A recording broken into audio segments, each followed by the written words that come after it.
Min jaħseb li ġie espost għall-HIV għandu jagħmel it-test fih dan il-GU Clinic fl-Isptar Boffa.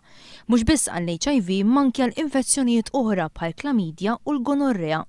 Kollox isir f'konfidenzjalità fejn l-ewwel tittieħed storja dettaljata ta' relazzjonijiet sesswali li kellha l-persuna biex imbagħad jiġu eżaminati r-riski li hemm u t-testijiet li hemm bżonn, kif jispjega il-Kap tal-GU Clinic, it-Tabib Philip Carabott. Neżamna l-pazjent u nieħu is-swabs u testijiet li hemm bżonn mill-partijiet fej li ġew esposti, ġifieri kemm bżonn mill-ħalq, mill-parti ġenitali naturalment u wkoll mill-parti anali jekk hemm bżonn ukoll.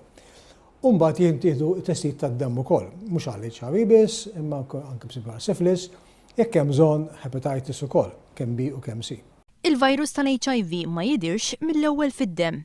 Jekk wieħed jagħmel HIV test 3 xhur 12 ġimgħa wara riskju kien it-test ikun 100%, ikun negattiv, m'hemm jibqa' jinkwita. Imma bit-testijiet il-moderni li jsiru llum il-ġurnata, jekk wieħed jagħmel HIV test 4 ġimgħat bejn 4 u 6 ġimgħat wara r-riskju u dan ikun negattiv, jista' kważi jaħlef li hu negattiv. F'pajjiżna medja ta' 3000 pazjent fis-sena jagħmlu t-test tal-HIV. Philip Carabott jgħid li jkollu pazjenti żgħar ħafna fl-età li jmorru għat-test tal-HIV wara li jkollhom x'jaqsmu sesswalment. Sfortunatament jiġu ħafna żgħar għalija tfal ta' 13-14 sena li jkollhom ħafna sess każwali, kondoms ma jeżistux, bil-kemm semgħu bihom.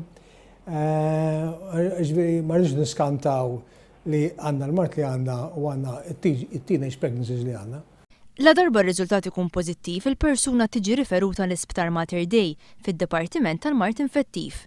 Il-konsulent u t-Tabib Tonio Piscopo jgħid li kollox jiġi spjegat lill-pazjent u li tul is-snin żviluppat kura ġdida li tagħti tama għal-għejxien fit-tul. Mhux kull min għandu l-HIV għandu bżonn mill-ewwel il-kura.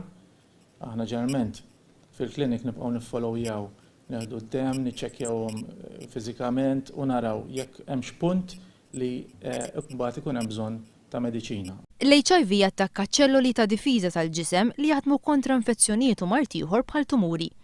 Mhux kull min għandu l-HIV jiżviluppa l-marda tal-AIDS. Fil-każ ta' dawk li jiżviluppaw l-AIDS iridu jgħaddu minn 5 sa 10 snin minn mindu jinfettaw ruhom bl-HIV.